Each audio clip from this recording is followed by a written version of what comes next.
Over the years, I have discovered and understood timing to be extremely important. I have also found it to be true that we need to act when favor is obviously on our side. But let me also say that wonderful opportunities can also come packaged with difficult challenges. Knowing exactly which opportunities to take and which one to let pass us by can be one personal challenge for the Christian. In today's episode, we are going to look into what Jesus meant when he tells us to be therefore wise as the serpent in Matthew 10:16. And that is coming up next.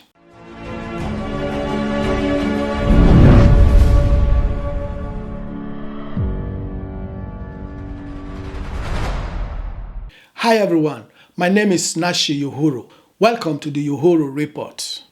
But before we continue, if the content of this video blesses you in any way, kindly subscribe by activating the notification button, thumb it up, comment, and share it with your loved ones.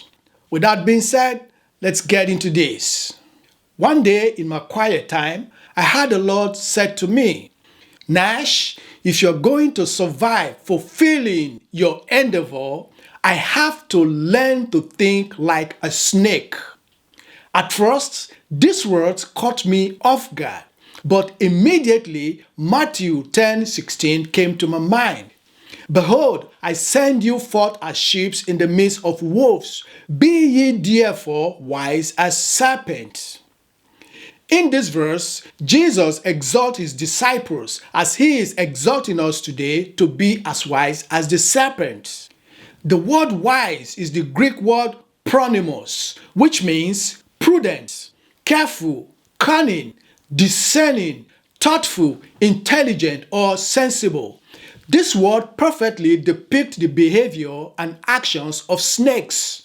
They are very careful, discerning, intelligent, and prudent in how they act. The fact that Jesus told us to be wise as serpent literally means we need to be as prudent, discerning, intelligent, thoughtful, and careful as snakes. Matthew 10:16 had always perplexed me because I normally think of serpents as being only evil.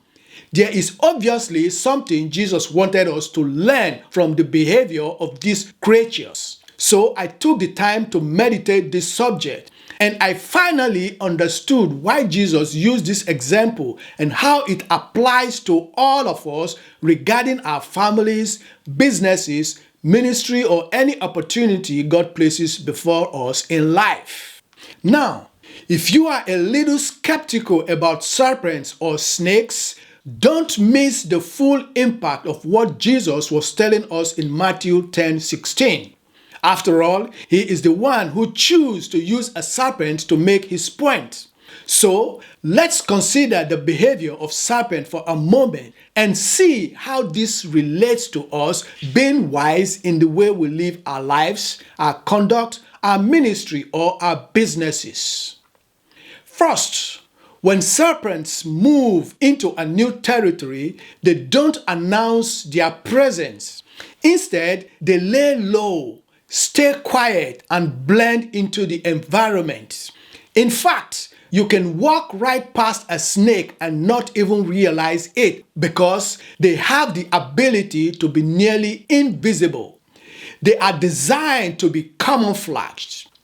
This camouflage serves as a protective covering that even the vilest aggressor can walk right past, and the serpent is not noticed because it has blended so well into the landscape.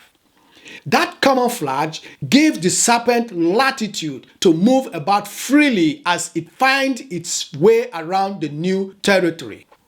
As snakes evaluate a new situation, they see what kind of opportunities are in the area. They identify places of shelters. They find hiding places to protect themselves from attack. They observe to see where they can find the easiest prey. When all these facts are assimilated, the serpent is ready to act. This settling in period is a key time for a serpent, and Jesus said there is wisdom in a serpent's behavior from which we need to learn.